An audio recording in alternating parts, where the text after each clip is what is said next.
Hello प्यारे बच्चों, स्वागत है आपका आज के इस वीडियो में। और मेरे प्यारे बच्चों, आज के वीडियो में हम लोग जो टॉपिक कवर करने वाले हैं वो टॉपिक अपना कुछ इस तरह से है। तो बच्चों, आज के टॉपिक अपना रहेगा अशांत आवर्ती दशमलव प्रसार के अन्य उदाहरण। और साथ साथ ही प्यारे बच्चों, आज के इस वीडियो में हम लोग देखेंगे अशांत आवर्ती दशमलव प्रसार के रूप में व्यक्त संख्या को किस तरह से परिमेय संख्या यानी कि P/Q के रूप में हम लोग व्यक्त करेंगे, वो हम लोग देखेंगे। साथ ही साथ इसको व्यक्त करने के लिए हम लोग एक शॉर्टकट मेथड को भी यहाँ पर समझेंगे। तो ज्यादा टाइम यहाँ पर वेस्ट नहीं करते हैं बच्चों, और बढ़ते हैं हम लोग आगे की ओर कि आगे हम लोग कौन कौन से टॉपिक जो है इस वीडियो में कवर करने वाले हैं। ज्यादा वीडियो को लंबा नहीं बनाएंगे, छोटा बनाएंगे और ऐसा इंपॉर्टेंट बनाएंगे ताकि जो आपका बेसिक कॉन्सेप्ट है इनसे रिलेटेड वो हम लोग आसानी से समझ सकें। तो बच्चों, सबसे पहले हम लोग कवर करने वाले हैं कि दशमलव प्रसारित किसी भी संख्या को किस तरह से हम लोग शॉर्टकट मेथड के द्वारा क्या करेंगे, उसको P/Q यानी कि परिमेय संख्या के रूप में हम लोग व्यक्त करेंगे। ठीक है ना। तो पहला हम लोग ये देखेंगे, उसके बाद में हम लोग प्यारे बच्चों कुछ उदाहरणों की बात करेंगे। उदाहरण हम लोग देखेंगे एनसीईआरटी के, कुछ अन्य उदाहरण भी हम लोग यहाँ पर देखेंगे ताकि टॉपिक हमको सही से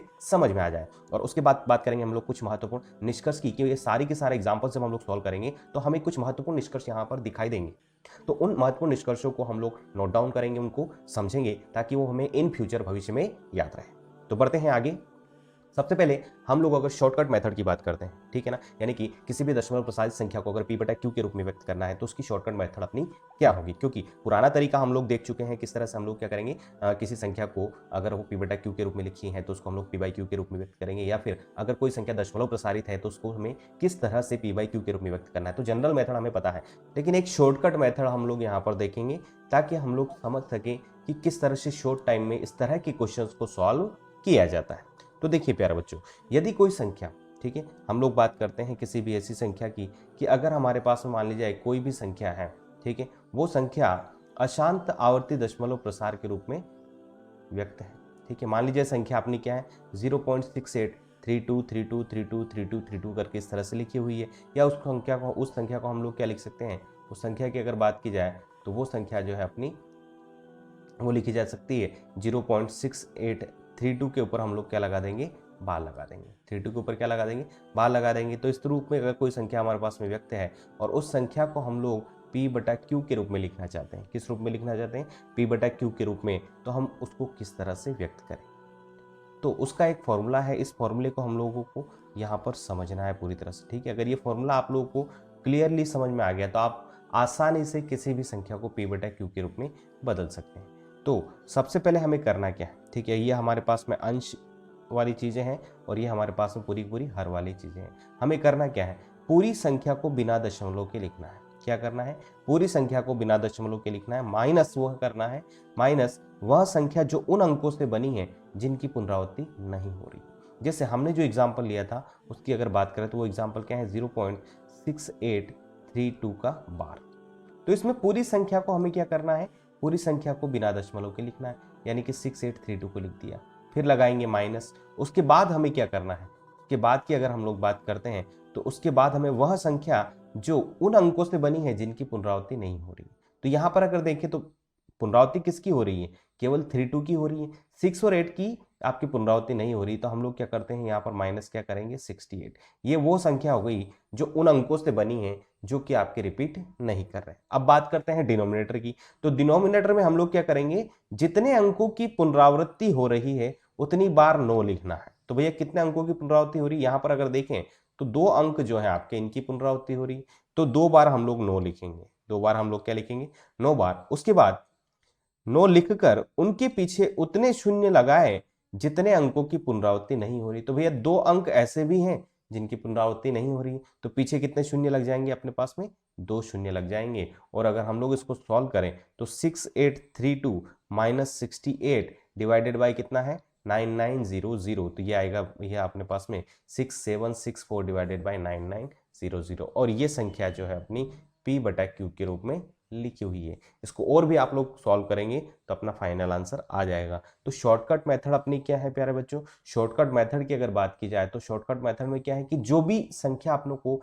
इस रूप में दी हुई है, जैसे कौन सा रूप दे रखा आपको, 0.68 32 का बार इस रूप में दी हुई है। तो हमें उस संख्या को पूरा का पूरा लिखना है। क्या करेंगे, पूरा का पूरा लिखेंगे, फिर उसके बाद में उसमें से वो संख्या माइनस करेंगे जो उन अंकों से बनी है जिनका रिपीटेशन नहीं हो रहा है। तो यहां पर देखते हैं तो 32 का बार बार रिपीटेशन हो रहा है, 68 का रिपीटेशन नहीं हो रहा, तो 68 को माइनस करेंगे। उसके बाद जितने अंकों की पुनरावृत्ति हो रही है उतनी बार 9 लिखेंगे। 2 अंकों की पुनरावृत्ति हो रही तो 9 दो बार 9 लिख दिया हमने।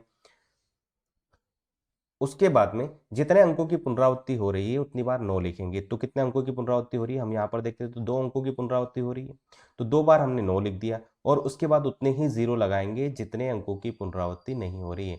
तो 2 अंक आपके यहाँ पर बचे हुए हैं जिनकी पुनरावृत्ति नहीं हो रही है, इसलिए हमने यहाँ पर 2 बार 0 भी लिख दिया। इसको सॉल्व करेंगे प्यारे बच्चों तो हमारे पास में आएगा 6764 डिवाइडेड बाय 9990। तो इसको सॉल्व करने पर हमें पी बाई क्यू की फॉर्म में एक नंबर मिल गया, और जो नंबर पी बाई क्यू की फॉर्म में मिल गया वही क्या होता है, आपका परिमेय संख्या होती है। तो इस तरह से हम लोग किसी दशमलव प्रसारित संख्या को क्या करते हैं, पी बाई क्यू के रूप में या फिर परिमेय संख्या के रूप में व्यक्त करते हैं। ठीक है ना। तो हम लोग अब आगे देखते हैं कुछ एग्जांपल्स, ताकि इस तरह की क्वेश्चंस हम लोग आसानी से सॉल्व कर सकें। और ये एग्जांपल्स आपके एनसीईआरटी के एग्जांपल्स भी हैं। ठीक है ना। तो अपना जो एग्जाम्पल है प्यारे बच्चों, वो एग्जाम्पल कुछ इस तरह से है। दिखाइए कि 1.272727 को p बाई क्यू के रूप में लिखा जा सकता है। ठीक है, जहां p और q क्या है, आपके पूर्णांक है और q आपका 0 नहीं है।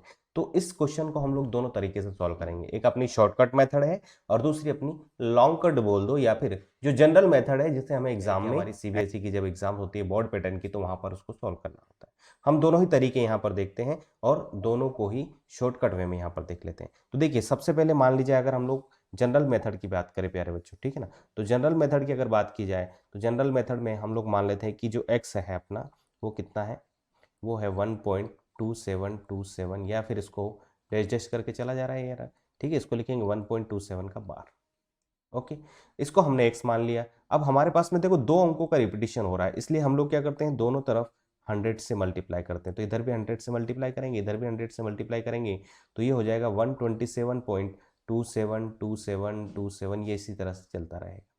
ठीक है ना, ये पूरा बार नहीं है आपका, ये क्या होगा आपका, इसी तरह से कुछ चलता रहेगा। तो अब हम लोग आगे क्या लिखेंगे, इसको जब आगे बच्चा लोग सोल्व करेंगे तो इसको हम लोग लिख सकते हैं 126, एक माइनस कर देते हैं उसमें से 127 में से, और बचेगा कितना आपके पास में 1। तो उस बाकी 1 को हम लोग इसके 27 के साथ में मिलाकर 1.272727, और ये आपका इस तरह से चलता रहेगा। इसको लिखा जा सकता है कुछ इस तरीके से। और जब हम लोग इसको इस तरह से लिखेंगे तो ये कितना हो जाएगा आपके पास में, 100x is equal to 126 plus ये जो संख्या लिखी हुई है एक्चुअल में ये है क्या आपके पास में, x है, तो ये हो गया अपने पास में x को हम लोग इधर लेके जाएंगे तो ये हो जाएगा 100x minus x, that is equal to 126। और यहाँ से अगर हम लोग इसको सॉल्व करें तो ये हो जाएगा 99x इज इक्वल टू 126, और x बच्चा लोग आप लोग निकालेंगे तो वो होगा 126 डिवाइडेड बाय 99। इस तरह से हम लोग क्या करेंगे, इस टाइप के क्वेश्चंस को सॉल्व करेंगे, जो कि अपनी एक जनरल मेथड है। और स्कोर भी काटेंगे आप लोग, तो क्या हो जाएगा, काट दीजिए भैया, ठीक है, 11 से काट दीजिए, ठीक है, या फिर आप लोग काम करिए 9 से काट दीजिए इसको। 9 से जब हम लोग काटेंगे तो 9 1 जा 9, 9 1 जा 9, और इसको काटिए 9 1 जा 9, बचेगा कितना आपके पास में 3, तो 9 4 जा 36, तो ये कितना आ जाएगा 14 डिवाइडेड बाई 11। तो जब इस संख्या को हम लोग p बटा क्यू के रूप में लिखेंगे तो संख्या आएगी 14/11, यानी कि ये संख्या जो है आपकी एक क्या है, परिमेय संख्या है। और इस तरह की संख्या को हमने परिमेय संख्या के रूप में इस तरीके से रिप्रेजेंट कर दिया है। तो ये तो अपना जनरल मेथड था, जनरल तरीका था, जो हम लोग जनरली यूज में लेते हैं किसी भी एग्जाम्स में सॉल्व करने के लिए। लेकिन हम चाहते हैं कि इसको शॉर्ट टाइम में हम लोग सॉल्व करें, ताकि ज़्यादा टाइम हमारा वेस्ट ना हो। तो इसको शॉर्ट टाइम में कैसे सॉल्व करेंगे, तो देखिए हमने जो शॉर्टकट मेथड देखी थी एक्चुअल में, वो शॉर्टकट मेथड जो है, ठीक है, वो ऐसे अंकों के लिए नहीं थी। उस शॉर्टकट मेथड की अगर बात की जाए तो वो शॉर्टकट मेथड जो थी आपकी कुछ इस तरह के अंकों के लिए नहीं थी। वो शॉर्टकट मेथड थी 0 समथिंग समथिंग समथिंग, और उसमें कुछ अंकों पे आपके बार लग रही है, सारों पे बार लग रही है, उसके लिए था। तो क्यों ना इस संख्या को हम लोग उस तरीके से लिख दें। अच्छा, इसको मैं इरेज कर देता हूं आपका, ठीक है, शॉर्टकट मेथड को हम लोग देख लेते हैं अब यहाँ पर। तो देखिए, अगर शॉर्टकट मेथड की बात करें, शॉर्ट मेथड की बात की जाए, तो ये जो संख्या है, इस संख्या को मान लीजिए x मान लेते हैं। ये लिखा है 1.27 का बार। ठीक है, ये क्या लिखा है 1.27 का बार, इसको हम लोग लिखते हैं 1 प्लस 0.27 का बार।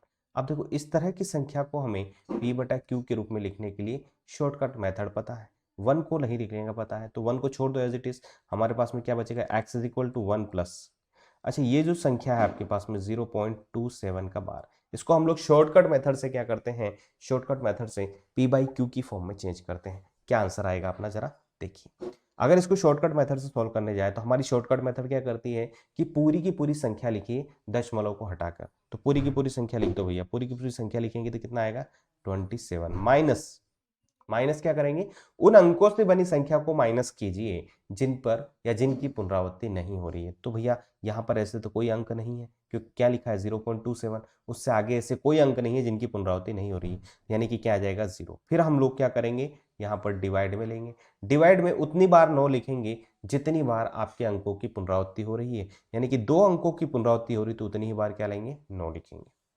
तो 2 बार हमने 9 लिख दिया, उसके बाद उनके पीछे उतने जीरो लगाने हैं जितने अंकों की पुनरावृत्ति नहीं हो रही। तो भैया ऐसा कोई अंक यहाँ पर नहीं लिखा है जिसकी पुनरावृत्ति नहीं हो रही, यानी कि एक भी जीरो हम लोग यहाँ पर नहीं लिखेंगे। कुल मिला के अपना जो आंसर आएगा 1 प्लस 27 डिवाइडेड बाई 99, और जब आप इसको सॉल्व करने जाओगे तो आंसर आएगा 126 डिवाइडेड बाई 99, और जब फाइनली सॉल्व करोगे तो ये भी कितना आ जाएगा 14 डिवाइडेड बाई 11। तो इस तरह से हम लोग शॉर्टकट मेथड से इस टाइप के क्वेश्चंस को बहुत ही इजीली और शॉर्ट टाइम में सॉल्व कर सकते हैं। तो उम्मीद करता हूं ये क्वेश्चन आप लोगों का क्लियर है। और भी कॉन्सेप्ट को समझने के लिए हम लोग क्या करते हैं, नेक्स्ट एग्जांपल पर चलते हैं। अगला एग्जांपल क्या है, निम्न संख्याओं को P/Q के रूप में व्यक्त करो। भैया हम लोग यहाँ पर जनरल मेथड यूज में नहीं लेंगे, डायरेक्टली अपना जो शॉर्टकट मेथड है उसी को हम लोग यूज में लेने वाले हैं, और उसी को यूज में लेके इन क्वेश्चंस को हम लोग यहाँ पर सोल्व करेंगे। तो बढ़ते हैं, और सॉल्व इसलिए कर रहे हैं ताकि हमारी प्रैक्टिस हो जाए एक्चुअल में, ठीक है ना। वो जो मेथड है शॉर्टकट मेथड, उस पर अपनी प्रैक्टिस हो जाए और हम लोग क्वेश्चंस को आसानी से सोल्व कर पाए। तो देखिए पहला क्वेश्चन क्या है हमारे पास में, पहला जो क्वेश्चन है 0.7777, तो ये क्वेश्चन जो है ये हमें क्या करना है, सॉल्व करना है। तो देखिए भैया कर देते हैं, सॉल्व करने में कोई बड़ी भारी बात तो नहीं है। हम लोग इसको मान लेते हैं कि x हमारे पास में क्या है, x जो है वो है 0.7, ठीक है 0.777, या इसको लिखेंगे 0.7 का बार। तो कैसे लिखेंगे 0.7 का बार, तो यहाँ पर 0.7 का जब बार आ गया तो इस संख्या को हम लोग किस तरह से लिखेंगे, पहले पूरी संख्या माइनस क्या होगा, उन अंकों से बनी संख्या जो रिपीट नहीं कर रही, तो भैया कुछ भी नहीं, और डिवाइड में उतनी बार 9 जितने आपके क्या लिखे हुए हैं, जितने आपके अंकों की पुनरावृत्ति हो रही है। जीरो, यहाँ पर कुछ भी नहीं आएगा जीरो, क्योंकि कोई भी अंक ऐसा नहीं जिसकी पुनरावृत्ति नहीं हो रही। तो आंसर क्या आएगा 7 डिवाइडेड बाई 9। तो डायरेक्टली इसका आंसर कितना आएगा 7 डिवाइडेड बाई 9। और इस तरह के जो अंक लिखे हैं ना, उनमें तो हमेशा क्या होता है डिवाइड में 9 ही आता है, तो ये भी आप लोग याद रखिए। तो ये अपना पहला क्वेश्चन हो गया, ठीक है, ज़्यादा टाइम वेस्ट करने की जरूरत नहीं। अब देखते हैं दूसरा क्वेश्चन। दूसरा क्वेश्चन देखिए क्या है आपके पास में। दूसरा क्वेश्चन जब आप लोग देखेंगे ना यहाँ पे, तो दूसरा क्वेश्चन जो है अपना वो कुछ इस तरह से देखिए इसको। दूसरा क्वेश्चन क्या है, x इज इक्वल टू, मान लेते हैं हम लोग इसको भी, x इज इक्वल टू 0.51616161, मतलब 61 का क्या हो रहा है, रिपीटेशन हो रहा है, तो इसको माना जा सकता है x इज इक्वल टू 0.51 और 61 का बार। तो ये शॉर्टकट मेथड क्या है, शॉर्टकट मेथड ये कहती है कि पूरी संख्या लिखिए माइनस वो संख्या लिखिए जिनके अंकों की पुनरावृत्ति नहीं हो रही है, उतनी बार 9 लिखिए जितने अंकों की पुनरावृत्ति हो रही है, उतनी बार 0 लगाइए जितने अंकों की पुनरावृत्ति नहीं हो रही है। तो 5161 माइनस 51 डिवाइडेड बाई 9900, तो कितना हो जाएगा 5110 डिवाइडेड बाई कितना हो जाएगा 999900, एक जीरो से एक जीरो कट जाएगा, तो बचेगा आपके पास में 511/990, यानी कि इस संख्या का जो आंसर होगा अपना वो क्या हो जाएगा, दूसरी वाली संख्या का वो आंसर होगा अपना 511/990। ठीक है, अगला क्वेश्चन हम लोग देख लेते हैं। अगला क्वेश्चन क्या है, ठीक है, तो अगला एग्जांपल जो है आपका वो कुछ इस तरह से कि 0.7025252525, इस क्वेश्चन को हमें अभी सॉल्व करना है, तो इसको भी हम लोग सॉल्व कर लेते हैं। ठीक है, तो इसको सॉल्व करने का भी वही तरीका क्या है भैया, ठीक है, डायरेक्ट देखते हैं। 7025 माइनस उन अंकों से बनी संख्या जिनकी पुनरावृत्ति नहीं हो रही, जो कि 70 है, उतनी बार 9 लिखेंगे जितने अंकों की पुनरावृत्ति हो रही है, और उतनी बार 0 लिखेंगे जितने अंकों की पुनरावृत्ति नहीं हो रही। तो दो अंकों की पुनरावृत्ति 7 और 0 की नहीं हो रही है, ठीक है। 2 5 यानी कि 2 अंक है जिनकी पुनरावृत्ति होती है 2 बार 9, तो आंसर क्या हो जाएगा आपके पास में, ये हो जाएगा। देखिए 5 में से 0 गया तो 5, 2 में से 7 नहीं जाता तो 12 हो जाएगा, 12 में से 7 गए तो कितने बचेंगे आपके पास में 5, उसके बाद में यहाँ पर 9 बचेगा, फिर यहाँ पर 6 बचेगा, तो 6955 डिवाइडेड बाय 9900, तो ये आपके इस क्वेश्चन का आंसर हो जाएगा। तो प्यारे बच्चों, अगला है अपने कुछ महत्वपूर्ण निष्कर्ष, वो निष्कर्ष हम लोग देखेंगे यहाँ पर, और उन निष्कर्षों को हम लोग अच्छे से स्टडी करेंगे और उनको याद भी रखेंगे, क्योंकि निष्कर्ष जो है बहुत ही इंपॉर्टेंट होते हैं। तो देखिए निष्कर्ष अपना क्या है। निष्कर्ष पहला ये है कि एक परिमेय संख्या जो है उसका दशमलव प्रसार हम लोग जब देखें, तो देखिए अभी तक हमने परिमेय संख्याओं के दशमलव प्रसार की ही बात करी थी, और इनका जो दशमलव प्रसार जब हम लोगों ने देखा था, तो इनका दशमलव प्रसार जो है आपका या तो क्या होता था, शांत प्रकार का होता है, या फिर इनका दशमलव प्रसार किस तरह का होता था आपका, अशांत आवर्ती प्रकार का होता है। शांत प्रकार का दशमलव प्रसार होने का मतलब क्या होता है कि इनका जो दशमलव प्रसार है आपका, यह तो क्या होता था 1.2575, कुल मिला के यहीं पर खत्म हो जाता था, या तो इस तरह का रहता था, या फिर x इज इक्वल टू 1.25252525, मतलब ये रिपीट करता रहता था। ठीक है, यानी कि ये जो है आपका किस तरह का है दशमलव प्रसार, ये शांत दशमलव प्रसार है, और ये आपका अशांत आवर्ती है। ये क्या है, अशांत आवर्ती, मतलब अशांत तो है, अशांत वो हो गया कि ये खत्म नहीं होता। ठीक है, अशांत का मतलब क्या हो गया, ये खत्म नहीं होता, लेकिन आवर्ती है, आवर्ती का मतलब क्या है, ये आपका रिपीट भी करता रहता है। ये क्या करता रहता है, रिपीट करता रहता है, इसलिए इसको हम लोग अशांत आवर्ती कहते हैं। तो जनरली अगर यहाँ पर देखा जाए तो किसी भी परिमेय संख्या का दशमलव प्रसार या तो शांत होता है या फिर अशांत आवृत्ति होता है। ठीक है, और अगर इसका उल्टा हम लोग देखें तो इसका उल्टा क्या है कि वह संख्या जिसका दशमलव प्रसार इन दोनों में से कोई एक होता है, या तो शांत होगा या फिर क्या होगा, अशांत आवृत्ति होगा, तो वो संख्या जो है हमारी, वो क्या होगी, हमेशा p बटा q के रूप में होगी, यानी कि वो हमेशा क्या होगी, परिमेय संख्या होगी। तो कुल मिला के आपको ये याद रखना है कि परिमेय संख्याओं का दशमलव प्रसार हमेशा या तो शांत प्रकृति का होता है, या फिर अशांत होगा तो वो अशांत आवर्ती प्रकृति का होगा, मतलब वो खत्म नहीं होगा, और क्या होगा, कुछ अंकों का रिपीटेशन हमेशा उसमें होता रहेगा। तो इस तरह से इसका उल्टा भी सच है कि अगर किसी संख्या का दशमलव प्रसार शांत है या फिर किसी संख्या का दशमलव प्रसार अशांत आवर्ती प्रकार का है, तो वो संख्या हमेशा क्या होगी, p बटा q के रूप में होगी, या फिर वो संख्या हमेशा क्या होगी, परिमेय संख्या होगी। अब देखते हैं हम लोग दूसरा अपना निष्कर्ष, दूसरा महत्वपूर्ण निष्कर्ष क्या है उसको देखिए। उपरोक्त निष्कर्ष के आधार पर, देखो ऊपर का जो निष्कर्ष है इसके आधार पर हम लोग यह कह सकते हैं कि अपरिमेय संख्याओं का दशमलव प्रसार जो है, अपरिमेय संख्याओं का दशमलव प्रसार अशांत अनावर्ती नॉन टर्मिनेटिंग नॉन रिक्यूरिंग प्रकार का होता है।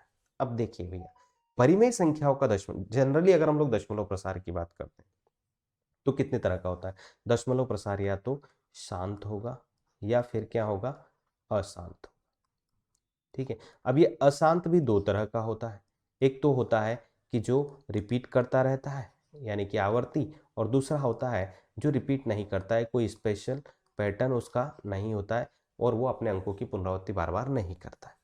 तो इन तीन तरह के प्रसारों को हमने यहाँ पर देखा। और अगर हम लोग बात करते हैं संख्याओं की, तो हमारे पास में हम लोग बात कर रहे हैं वास्तविक संख्या की, और वास्तविक संख्या या तो परिमेय होती है और या फिर अपरिमेय होती है। तो परिमेय संख्याओं का दशमलव प्रसार या तो आपका क्या होता है, परिमेय संख्याओं का दशमलव प्रसार या तो शांत होता है या फिर अशांत आवर्ती प्रकार का होता है। तो अब बचा कौन सा, बचा है आपके पास में अशांत अनावर्ती प्रकार का दशमलव प्रसार। यानी कि अगर उपरोक्त निष्कर्ष के आधार पर अगर हम लोग देखें तो अपरिमेय संख्या जो है, अपरिमेय संख्या जो है उसका दशमलव प्रसार जो है वो क्या होगा, उसका दशमलव, अपरिमेय संख्याओं का दशमलव प्रसार जो है हमेशा क्या होगा, वो होगा अशांत, अशांत होगा, यानी कि खत्म नहीं होगा, लेकिन वो रिपीट भी नहीं करेगा, यानी कि वो अनावर्ती प्रकृति का होगा। तो परिमेय संख्याओं का जो दशमलव प्रसार है वो नॉन टर्मिनेटिंग और नॉन रिक्यूरिंग होता है, यानी कि रिपीट भी नहीं करता है। तो ये बात हमें एक महत्वपूर्ण निष्कर्ष के रूप में यहाँ पर पता चली है। ठीक है, इसको हमें याद रखना है। एग्जाम्पल के तौर पर अगर आप लोग देखना चाहें तो एग्जाम्पल देख लीजिए। यहाँ पर एग्जाम्पल क्या है आपके पास में, जैसे x इज इक्वल टू 0.2312, ठीक है, या x इज इक्वल टू 2312, फिर यहाँ पर क्या है 3012, फिर यहाँ पर 30012, फिर आपके 30012, 300 के बाद में 40 समथिंग समथिंग ऐसे करके ये चल रहा है। तो देखिए ये दशमलव प्रसार कभी भी खत्म नहीं हो रहा है। दूसरी बात, कोई भी अंक ऐसा नहीं है जो रिपीट कर रहा हो, क्योंकि यहाँ पर इस पैटर्न में हम लोग देखो तो पहले हम लोग क्या देखते हैं, 2312 देखते हैं, फिर हम लोग देखते हैं, या फिर ऐसा देख लो कि पहले हम लोग क्या देखते हैं, 231 देखते हैं, फिर हम लोग देखें तो 2301 देख रहे हैं, फिर हम लोग देखें तो 23001 देख रहे हैं, फिर देखते हैं तो 23001 देख रहे हैं। अब कोई ऐसी संख्या नहीं है जो बार बार रिपीट कर रही है, रिपीट यहाँ पर हो रहा है लेकिन एक स्पेसिफिक नंबर का नहीं हो रहा, उससे अगले वाले जो नंबर है या जो भी अलग नंबर्स हैं उनका रिपीटिशन हो रहा है। तो ऐसा प्रसार क्या कहलाता है, आपका अशांत अनावर्ती प्रकार का दशमलव प्रसार कहलाता है। तो ये जो संख्या होगी, इसका ये जो प्रसार हम लोग देख रहे हैं ये कैसा है, ये आपका अशांत अनावर्ती दशमलव प्रसार है। कौन सा है ये, आपका अशांत अनावर्ती दशमलव प्रसार। इस वजह से हम लोग कह सकते हैं कि ये संख्या कैसी होगी, आपकी एक अपरिमेय संख्या होगी, क्योंकि अपरिमेय संख्याओं का दशमलव प्रसार ही इस तरह का होता है। तो ये अपना था महत्वपूर्ण निष्कर्ष। तो बच्चों हमने सारे टॉपिक्स यहाँ पर क्लियर कर लिए हैं। फिर भी अगर आप लोगों को कोई डाउट्स इस वाले वीडियो में किसी टॉपिक में रह गया हो तो आप लोग वीडियो के कमेंट सेक्शन में जाके कमेंट कर सकते हैं और मुझसे पूछ सकते हैं। तो प्यारे बच्चों आज के लिए इतना ही, ठीक है, धन्यवाद।